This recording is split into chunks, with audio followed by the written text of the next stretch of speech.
All right, welcome back to the panel discussion of the Battle of New Orleans Historical Symposium.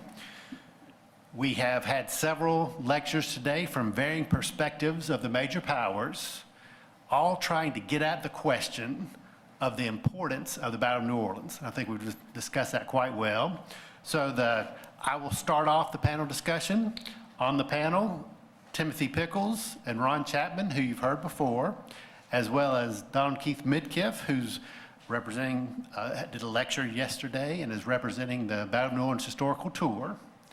And we will start off with a question for any of them. If the British had won, would America have become a middling nation? You want that one, Tim? Well, it seems a bit presumptuous. If I'm supposed to be deciding the fate of the United States. But no, not necessarily. If we look at, say, India, for example, I think you can see the great benefits of 200 years or so of British involvement. I think that, let's speculate completely here, if there had been a reabsorption, shall we say, of the American colonies into the British Empire, we would have had sort of, I was going to say English speaking, but no, English centers both sides of the Atlantic. And basically, benevolent world domination down to today. Is it the benevolent part or the world domination part? All right, and Ron? The benevolent should be emphasized. The world domination just sort of comes naturally. You realize, of course, that Tim is the disciple of Sir Winston Churchill. Absolutely. I think that I wouldn't say we'd become a middling nation. It's just hard to say what would happen. I believe America would still become a powerful, independent nation, but the process would have been decidedly different, and it might have taken a lot more time to achieve if it would have been achieved the way it has been achieved. There have been holes in it, so to speak, toward Indian territories, things like that. So it's, as you were mentioning, sir, earlier, so it would have been a different process it would have been a different process and a different outcome, I think, than what it is today. My take on it is, if y'all can hear me, my take on it is if the British had won here, the New England states would have made a separate piece and been reabsorbed immediately into the British Empire, become part of Canada. The mid-Atlantic states then would have carried the burden of the United States. The southern states, Georgia, South Carolina, were surrounded by foreign powers, the Native Americans on their west and the Spanish on the south. And if Britain had won this battle, they also would have had to deal with the British on their south. They probably would have also sued for peace and maybe rejoin. So then the United States would have been limited to Appalachian Mountains to the coast. Kentucky and Tennessee would have probably given in because they needed to be able to get their commerce to the sea.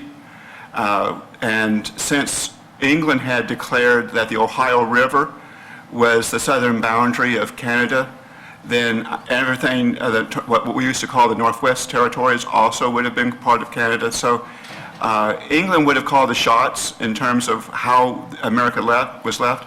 And I think the only thing that would have been left would have been North Carolina to New York. And I'm not even sure if New York could have stood alone, having Canada on three sides of it. And Mr. Hyland, who has joined us and can give the perspective of Spain. And the question is, if the British would have won, would America have been a middling nation? Well, as I think I've demonstrated in my speech about Spain, had Spain had the United States, or had Spain had any involvement here, it would have been a miracle. I think that Spain was completely in disarray, regretfully, in the 19th century. It was in a state for much of the century of complete anarchy. And of course, you know, when one is consumed with anarchy, you really are not so concerned about your overseas empire. And I think whether, no matter what had happened here in New Orleans, Spain would have lost her empire. That was on the cards because of the terrible restoration of Ferdinand VII. So the question is, if the British had captured New Orleans and given it to Spain, the question is, how was it, or how would it have been that Britain would have enabled Spain to have a role here? Maybe they would have turned over the Spanish territories to Mexico and helped the birth of Mexico as a greater state than what it is today, from the Russian River down to Costa Rica, may have become a more continuous and stronger nation. It would have, Mexico would have included St. Louis, you know, along the Missouri River. So that could have been one of the things that But there were such divisions within the Spanish administration and within the Spanish psyche, and such divisions within the people, the Creoles, if you will, who were living in Mexico, that I doubt that they could really have done anything. I think I certainly respect the Mexican nation, and they have a great heritage and a great culture, but I think you see today what Mexico would have done here when you look down there. All right. Okay, very good. Now, hopefully, people will still have questions. Does anybody have a question? Come up to the microphone, please. And others, please join in behind. Get ready for the next. And that way. Hi, guys. Hello. Hi. In all of this discussion, Tim addressed that the British would provide the ancestral home back to the Northwest Indians, Native Americans. With a British win at New Orleans, how different would the entire treatment of Native Americans have been? We would not have had the Trail of Tears. We would not have had so many other things that happened. We wouldn't have had the westward expansion to push them out of the lands we pushed them to. So that hasn't really been talked about, because the Native Americans ended up being the huge losers in the War of 1812. So what would you speculate would have happened with them? You wouldn't have had an Andrew Jackson as president. Exactly. So what would have been the outcome? Actually, I think it's reasonably easy to speculate what would have happened there, because, sorry about that. I think it's reasonably easy to speculate what would have happened there, because we can see what happened in British colonial nations. Britain was interested, as I said before, in commerce and bringing money back to the UK. So the less you have to spend on a colony, the better. Therefore, if you're taking over an area of land, you do not want to move the people on that area of land off it. Because if you do, it angers them.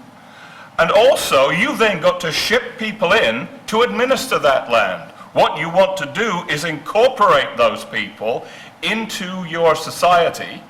You want to create within that society a desire for your, that is to say Britain's, legal system,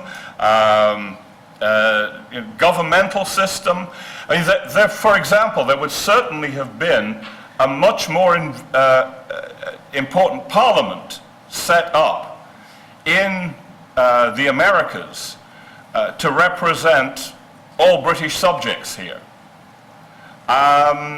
there would have been regional governments, but those regional governments would have been supplied, in my opinion, from, say, allied Native Americans. So what you've got is the Shawnee Nation in the old Northwest would be just like Georgia.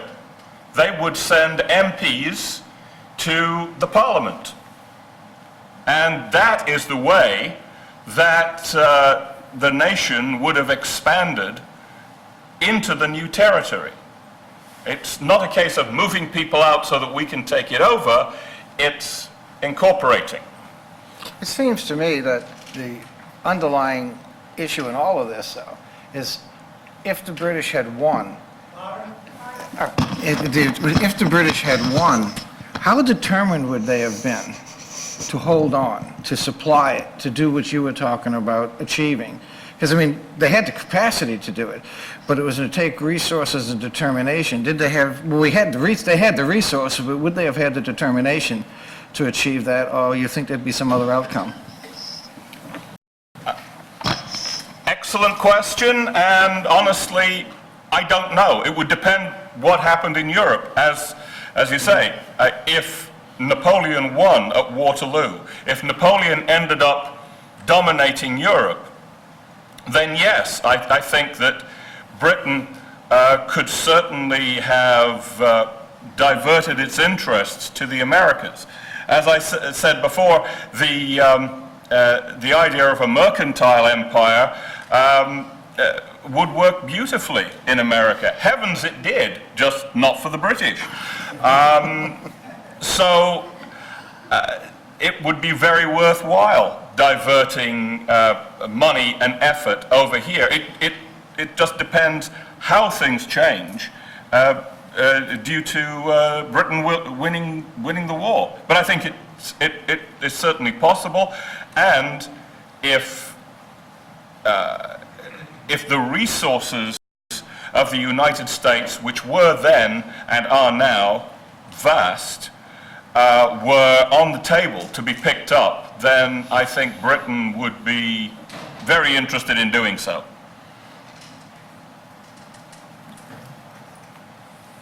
Can one or all of you intelligent men tell us what you think the French perspective would have been, since that was omitted today? That's beyond me.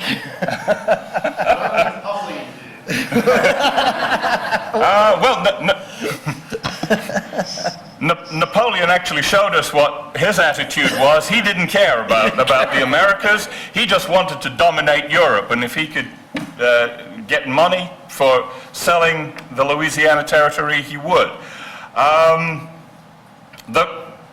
To be brutally honest, the French just weren't players in this game. Napoleon had diverted French interests. I suppose there is a rump, or what was at the time, a rump of French interest around Quebec. However, the War of 1812, as well as giving a sense of nationhood to the United States, ironically, it did exactly the same thing for Canada. Sure. And there were Frenchmen who did not understand English, dressed in red coats with GR on their cap plates, shouting "Vive le Roi," and they weren't meaning Louis XVIII. Right. Or the emperor. Or the emperor. No, exactly. No, and then again, I think we have to look at what happened in Louisiana. You know, I regret to say this, but France never knew what to do with Louisiana. And she was not willing to invest the resources necessary to do even what Spain did later in the 18th century. And then, of course, France's great interest was what I grew up calling Saint-Domingue. We have one of the distinguished Saint-Domingue people here in the audience today. And once Saint-Domingue was firmly Haiti, and once Napoleon's army died as a result of fever and plague in that island, Louisiana then became of very little consequence to him because he did know the money that Spain had already invested in Louisiana, and he toyed with the idea of having a great empire in the Americas. But, as Tim said, first and foremost, his concern was being preeminent in the European continent. The grandeur de la France, the grandeur de Bonaparte, those were the things that mattered to him. To bring it back to Britain, you know, what Tim brought out as an interesting concept is who would be predominant in English politics. Would it be the king or would it be Parliament? And Tim presumes it would be Parliament. Had the war gone in favor of the British, maybe George III would have made a stronger bid. Maybe the regent would have felt more empowered. We'll never know, but this is kind of like the end of royal control over England and the beginning of parliamentary control, and as they have today. So Tim presumes a world where there would be a national, an American national parliament talking on an equal basis with the English parliament. And that was anathema to British politics, and that's what led ultimately to the American Revolution. So would there have been this rejoining of the British Empire only to see a new American Revolution that might have carried Canada with us? A new Continental Army? That is very an interesting point, I think, that we could think about is what would it have been? Would it have been the Royalists? Benjamin Franklin was a devout royalist. A lot of people in America at the time of the American Revolution felt that Parliament was the bad guy and the king was the good guy, and everything would be okay if only the king had more power. What would have happened after 1815? Would the king have tried to push Parliament aside and run the Americas himself? Or would he have turned everything over? Was it too late for the monarchy to take a dominant role in British politics? That, I think, maybe Tim could answer, but I certainly can't. Yes, I think it was. No, in fact, I won't even say I think. I know it was too late for the monarchy to take a definite role there. There was a little discussion about that in 1642 for a few years, and the argument of Charles I was cut off short. Yes. And, at the shoulders. At the shoulders. And even though the British public came to detest the Commonwealth, as it was called, what with banning Christmas and everything, all those fun Puritan ideas that come out, and couldn't wait to get Charles II back, certainly the power of the monarchy had been forever changed. Now the monarchy's power has diminished incredibly during the 20th century to, in my opinion, to the great detriment of Britain.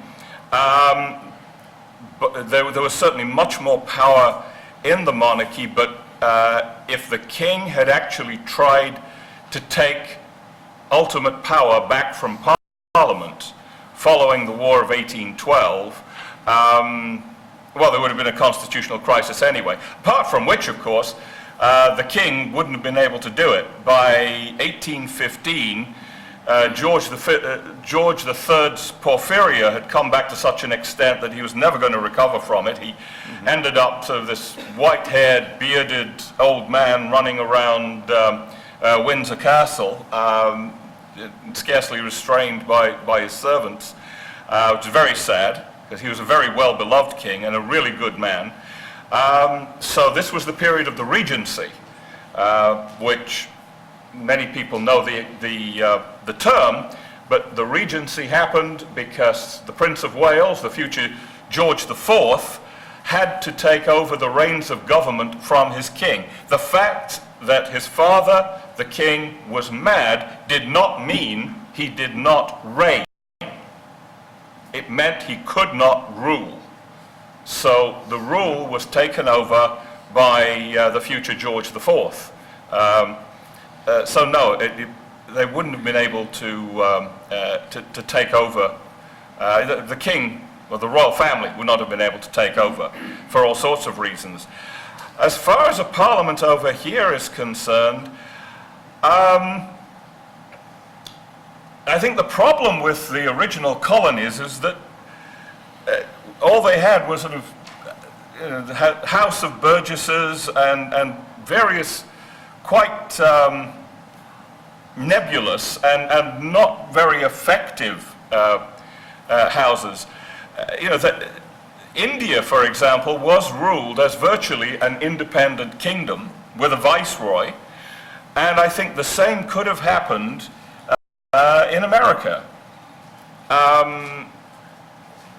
I think under that circumstance, perhaps at some point, there may have been a splitting off.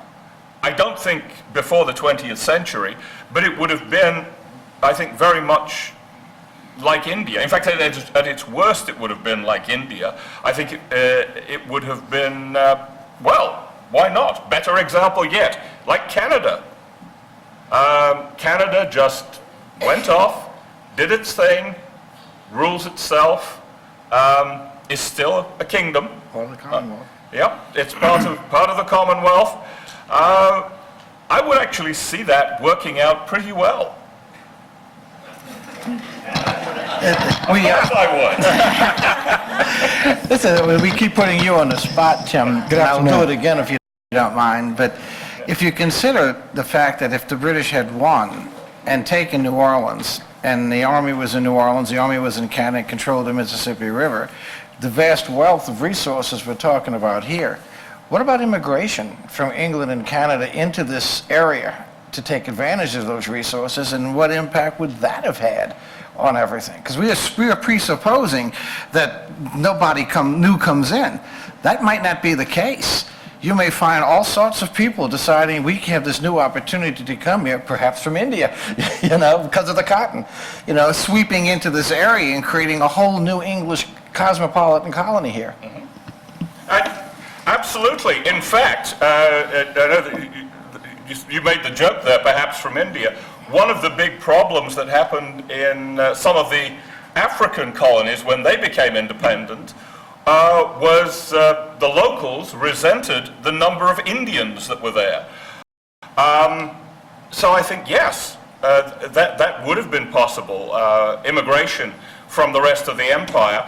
Not only that, of course, Britain during the 19th century was at the forefront of the Industrial Revolution.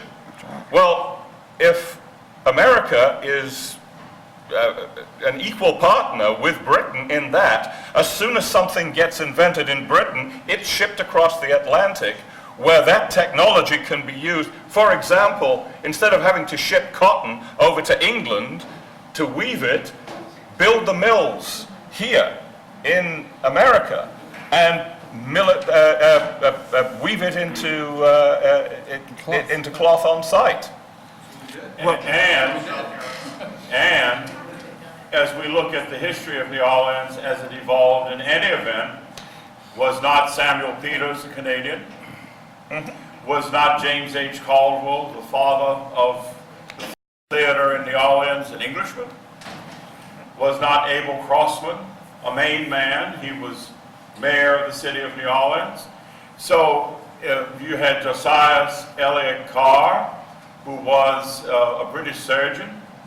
He met Manette Trudeau at the Jumonville plantation, who was one of his nurses.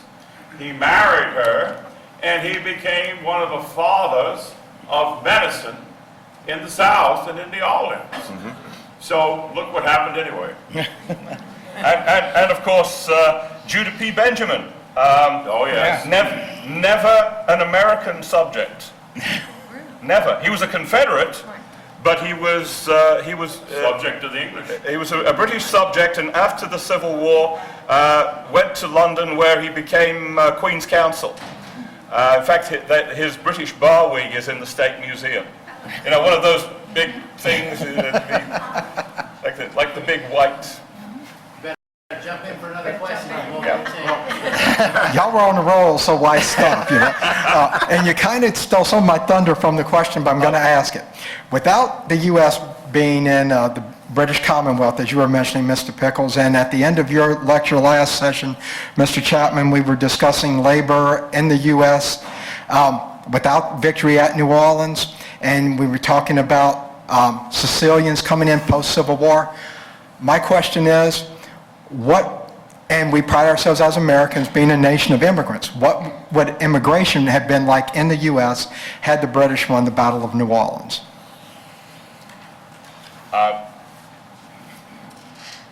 can't think that it would have been any less than it was. It might even have been more than it was, because if Britain controls this area, and there are jobs to be had, and there are people in other parts of the empire that need jobs, then, hey, you know, we won the Battle of Trafalgar, we control the oceans, so that's how you get there. Also a nation of shopkeepers, right? A nation of shopkeepers, as Napoleon said. Which, interesting, just a little thing here for any military-minded people around. That's the reason that at the end of the Napoleonic Wars, people started to referring to the military academy in England as the shop. That's where the shopkeepers came from, the people that, you know, could kick the French. All right, sir.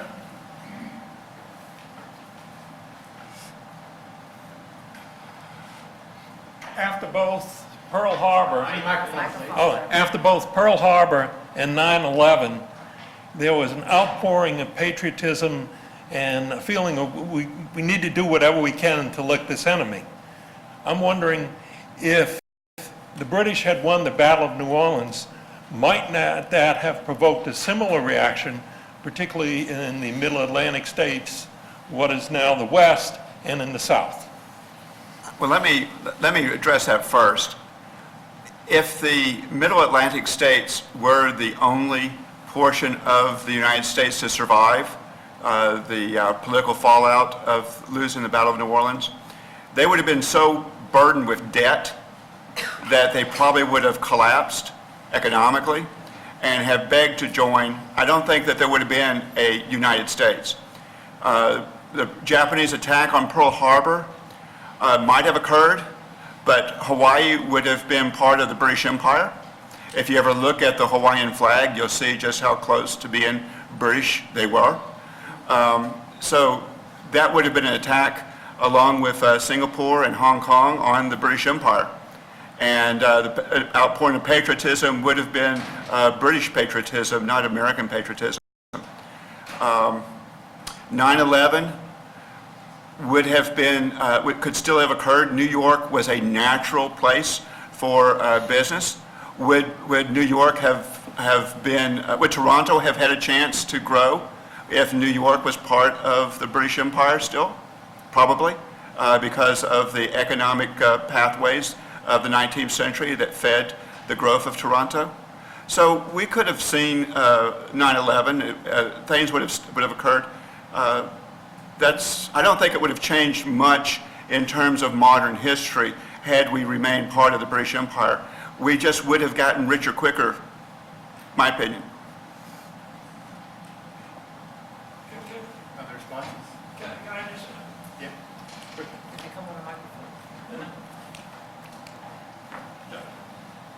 I was not directly talking about would Pearl Harbor and 9/11 have happened. I was using that as an analogy.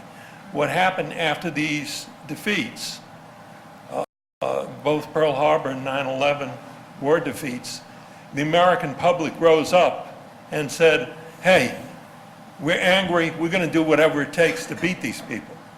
Yeah. Well, What I'm talking about, if the British had won the Battle of New Orleans, particularly outside of New England, what might the reaction have been in the rest of the United States? An outrage at, hey, look at what they did to us. They're taking away our port. which our western states depend on. You know, we have got to agree. change this and rise up as one and do whatever is necessary to retake New Orleans and erase the stain on our honor. I see your point, but in both Pearl Harbor and in 9/11, those were sneak attacks, and they precipitated a response from the United States. This was an ongoing war, and this would have been a defeat at the end of the war rather than triggering the war, which would have more or less solidified what the situation was. And second of all, you had a treaty of peace out there that had been signed already. You'd have had to repudiate that. So it was a different set of circumstances in my view. And then still again, the identity, the American national identity had not coalesced to that extent by then. You know, our identity is one which is still evolving, but it was very much in the beginning, in many respects, of its evolutionary process. And Ron and Keith, was it New Jersey or Connecticut that wanted to secede from the United States? Yeah, Massachusetts. Massachusetts Because and we were Connecticut, admitted yeah. as a State of the Union because the majority of our people spoke French and Spanish, and we were not Anglo-Saxon, English-speaking people. Right. Catholics. And Catholics, that was even worse than that. Yes. So, you know, so I'm just... The last thing I want to say is that the peace treaty had been initialed, it hadn't been signed. The signing won't come until February.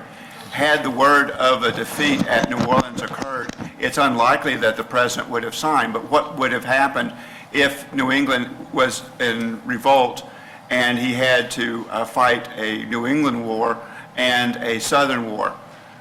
Jackson would have fallen back. Jackson would have been very much leading a Western war to retake New Orleans. I agree with that, but I don't know how successful it would have been without the resources coming in from outside the Gulf Coast region and the western states. One point, though, on Jackson.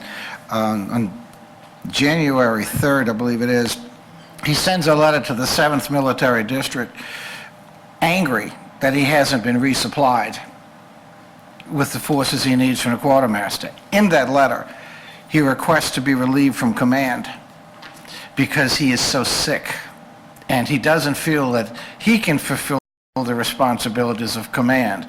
So for the idea of him launching into a whole nother expedition in his physical condition, especially after defeat here, I question and whether he'd have that capacity. But your question? And wait, just one final thing. I think it can be argued that the American victory in the Battle of New Orleans helped to redefine Yes. this nation Yes. and redefine Yes. who we were as a more diverse people. Yes, it did. And I think, so, you know, it's an excellent question you posed, and I hope we've answered it. And in proof of that, they celebrated the Battle of New Orleans all the way up to the Civil War.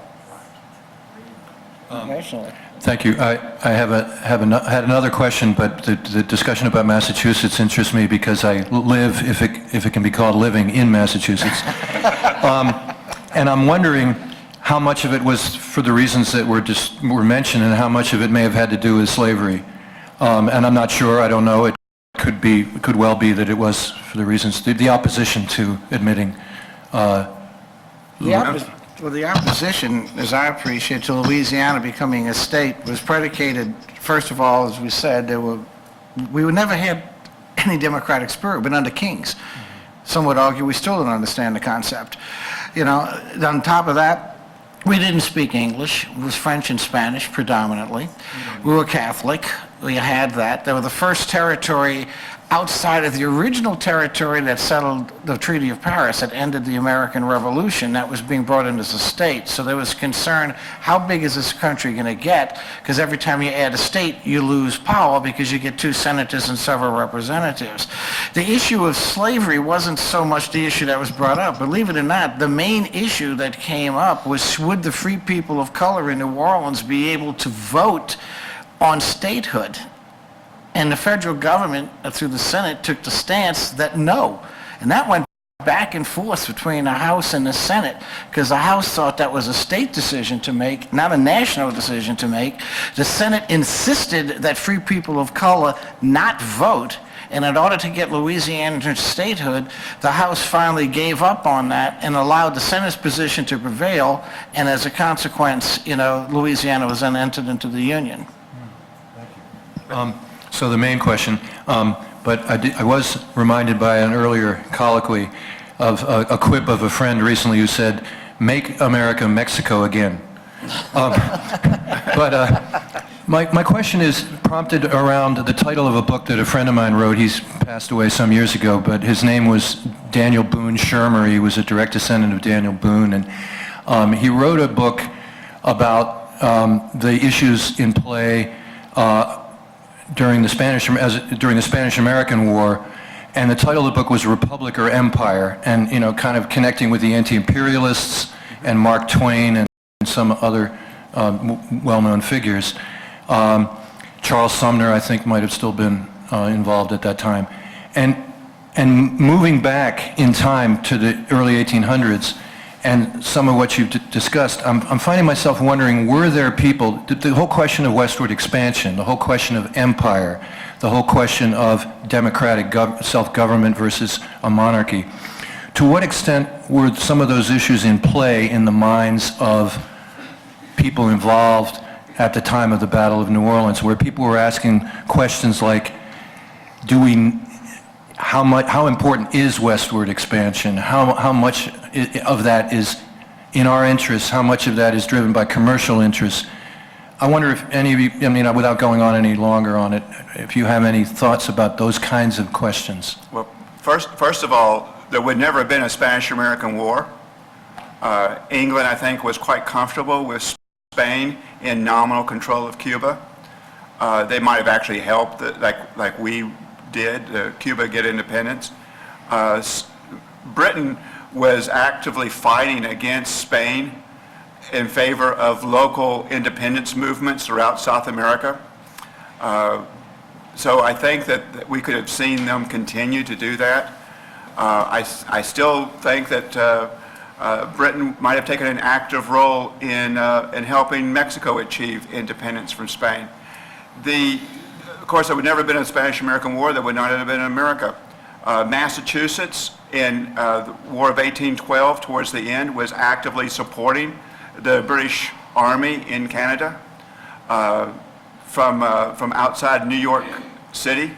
The coastal area was actively working, cooperating with the British Navy. So I think it's quite likely that everything east of the Hudson would have become part of Canada almost overnight. And I think everything west of the Hudson would have been in doubt. I don't think that the idea of manifest destiny or empire really occurs until after the War of 1812. Remember, the whole idea of the Louisiana Purchase, if anything, came as a shock to Jefferson. All he wanted was New Orleans, because that controls everything else. And he's suddenly presented with, well, how about a third of the country? Would that go down well? So I think that all of that idea of how we set ourselves up as an empire is post 1815. And certainly the people who first thought about it would be thinking about it in terms of ancient Rome.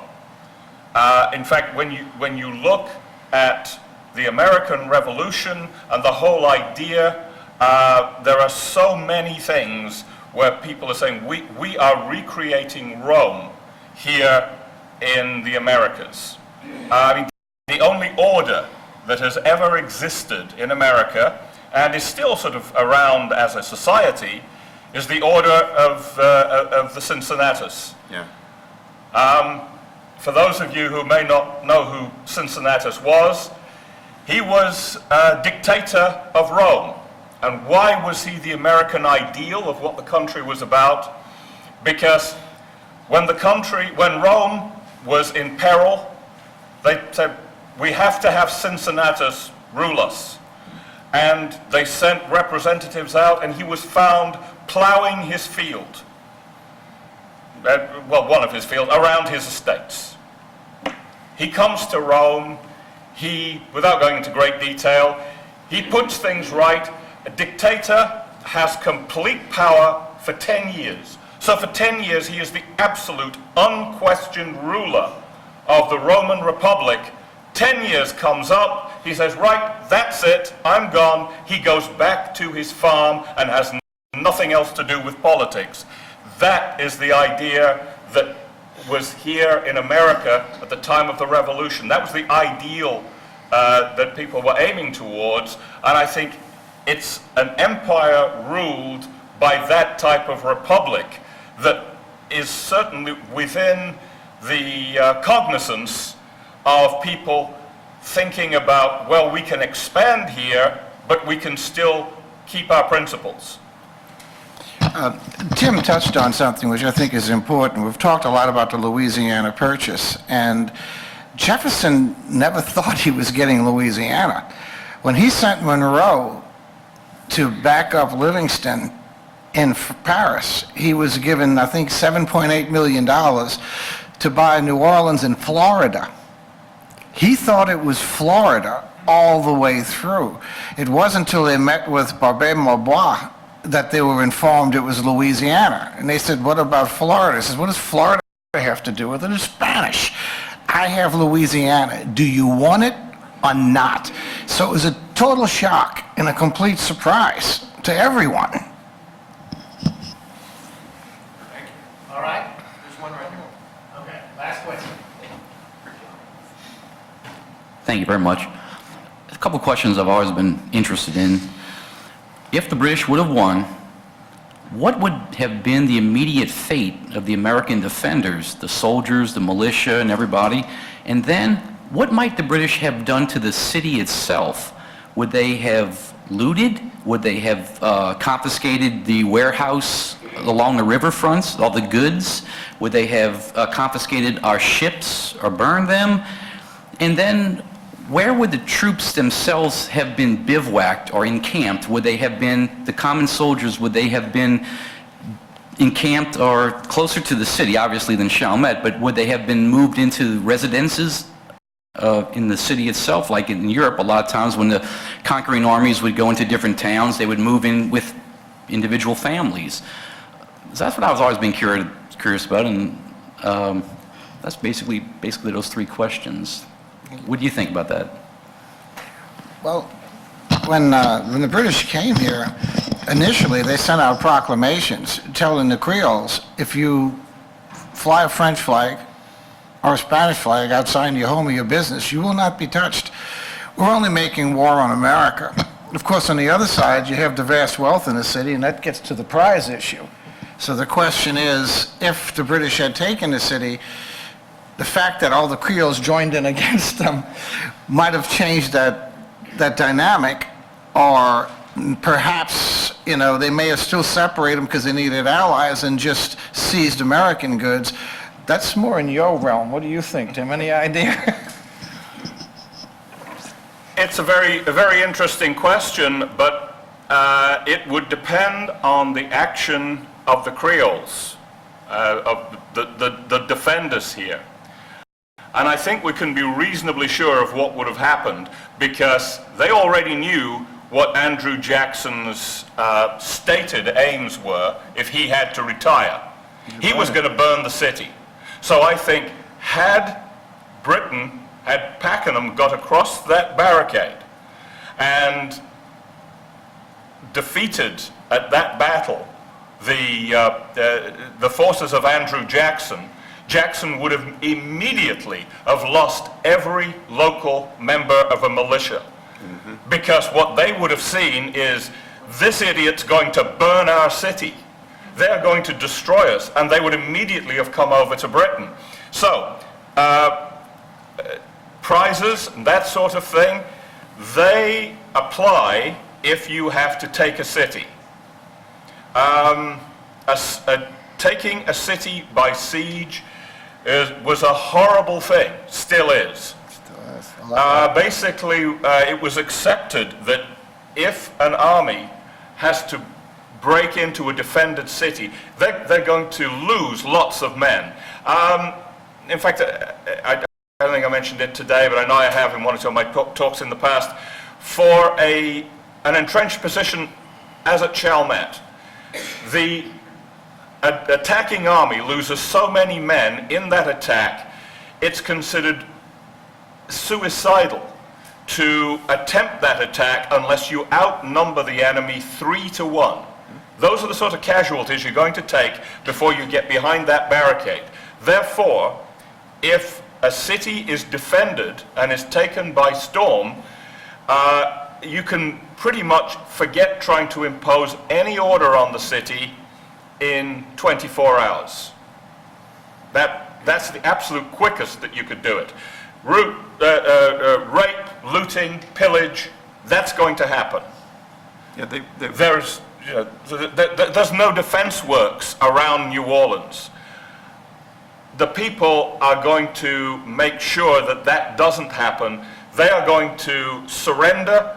They're going to go with the British. There will be some reparations made, but no, the British are not going to destroy New Orleans. They're a mercantile people.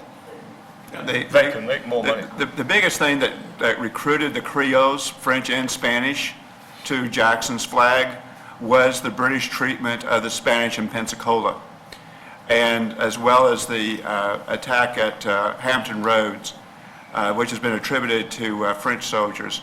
But those two actions and the mistreatment of the women was so great that it acted as a rallying cry here. The British would have found the Creoles changing sides very quickly. I agree with that. They were determined to hold on to the wealth and to protect their city. New Orleans has shown a remarkable ability to surrender to superior forces without defense. We would have done it then, and it's likely that Jackson would never have gotten off the battlefield. It's possible he would never have even gotten off the battlefield to get back to New Orleans and set it on fire. Remember that the troops that were on the riverside were the French Creole troops, and these were trained men. They're wearing French uniforms and speaking French, and they're led by a French general. He may well have seen that now we've got to defend New Orleans from Jackson and not the British at this point. If they had pulled back, his troops would have been intact. The Tennessee and Kentucky troops would have been straggling in. It's quite possible that by the time they got to the Dupree line, they may have been a change of government and a change of attitude by Louisiana against the Americans. It's quite possible. I like that idea. Well, you have to also consider, too, if you read into Latour and some of the other works, Jackson gets word from a member of the legislature that several members of the legislature already talking capitulation before the January 8th, and his response is, then blow them up, in referencing to the legislature, which caused quite a stir at that time. So that demonstrates, that New Orleans in many ways was like Paris in the 40s, don't break the glass as you come on in. They wanted to preserve their city. They were ready to surrender it, and they were shocked by Jackson's victory and thrilled by it. But their main thing was to keep their city sound.